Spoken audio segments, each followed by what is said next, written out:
Xavi Alonso তার যেখানে যাওয়ার কথা ছিল সেখানেই তিনি গেলেন, আনুষ্ঠানিকভাবে চুক্তিটা হয়ে গেল। রিয়াল মাদ্রিদের জার্সিতে জাভি আলোনসোকে অ্যাজ এ কোচ হিসেবে দেখা, সেই এক্সাইটমেন্টে কিন্তু জাভি আলোনসো নিজেরও আছে। সেটা রিয়াল মাদ্রিদ সমর্থকদের ভেতরেও প্রবল পরিমাণে লক্ষ্য করা যাচ্ছে। প্রথম দিন মাদ্রিদে ফিরেই এই প্রেস কনফারেন্স রুমে আরও একবার জাভি আলোনসো, তার কাছে এর কোনো কিছুই অপরিচিত নয়।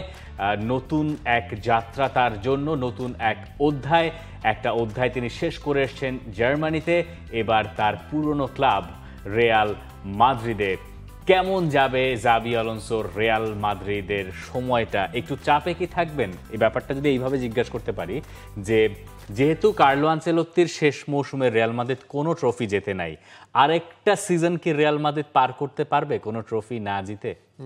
আগেই ধরেন হচ্ছে এটা ভাবার কোনো কারণ নাই, বা ওই জিনিসটা রিয়াল মাদ্রিদের দায়িত্ব নেওয়া যে কোনো দলের যে কোনো কোচের জন্যই হচ্ছে সবচেয়ে বড় একটা চাপের নাম যখন আপনি রিয়াল মাদ্রিদের দায়িত্ব নেবেন।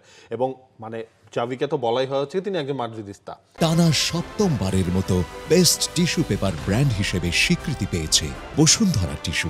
সুতরাং ওই জিনিসটা তিনি হচ্ছে ওইভাবে ডিল করতে চাইবেন।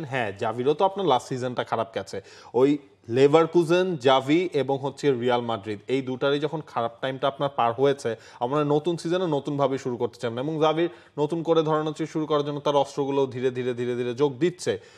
Hope for the best. তবে এই জায়গায় বার্সেলোনা নিজেদেরকে যেই জায়গায় নিয়েছে সেটা হচ্ছে জাভির জন্য হচ্ছে বার্সেলোনাকেও ছাড়াতে হবে, রিয়াল মাদ্রিদের ওই লিগেসিটা ধরে রাখতে হবে। এইটা হচ্ছে জাভির সবচেয়ে বড় চ্যালেঞ্জ। জাভি আলোনসো যে রিয়াল মাদ্রিদের কোচ হবেন এইটা মোটামুটি লেখাই ছিল। ধরেন ওই গতবার যখন লেভারকুজেন চ্যাম্পিয়ন হলো এরপর থেকেই কিন্তু জাভি আলোনসো রিয়াল মাদ্রিদে কবে আসবেন এই ধরনের কথাবার্তা হচ্ছে চলছিল। তখন একবার শোনা গেল যে তিনি লিভারপুলেও যান কিনা, কিন্তু তারপরে তিনি সিদ্ধান্ত নিলেন যে তিনি আরো একটা সিজন লেভারকুজেনে থেকে যেতে চান। পরের মৌসুমটা তার হয়তো আগের বারের মতো গেল না, কিন্তু রিয়াল মাদ্রিদ এই যে যখন সুপার কাপটায় হারলো তারা কোপা দেল রের ফাইনালে বা সুপার কাপে তারও আগে, তখন থেকে তারা বুঝতে পারলো যে তাদের হয়তো কার্লো আনচেলত্তিকে দিয়ে সিজনটা শেষ করানোর পরে নতুন করে ভাবতে পারতে হবে। এবং নতুন ভাবনার সময় যখন এলো তখন আবার জাভি আলোনসোরও লেভারকুজেনের সময়টা প্রায় শেষ হয়ে আসতে গেল। এখন জাভি প্লেয়ার হিসেবে নতুন রিক্রুটমেন্ট কাদেরকে পাচ্ছেন?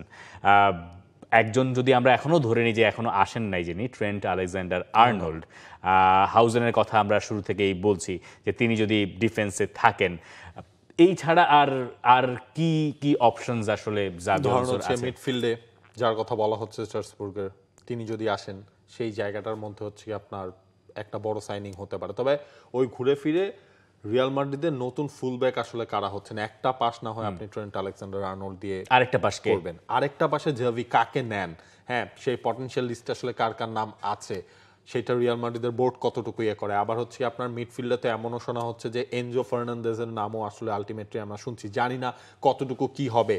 এই জিনিসগুলো ওয়ার্কআউট করলে আমার মনে হয় বেশ ভালোই সম্ভাবনা রয়েছে। আবার নিকো পাসকেও ফিরিয়ে আনতে পারে জাভি আলোনসো, নিকো পাসকেও নাকি তিনি পছন্দ করেন।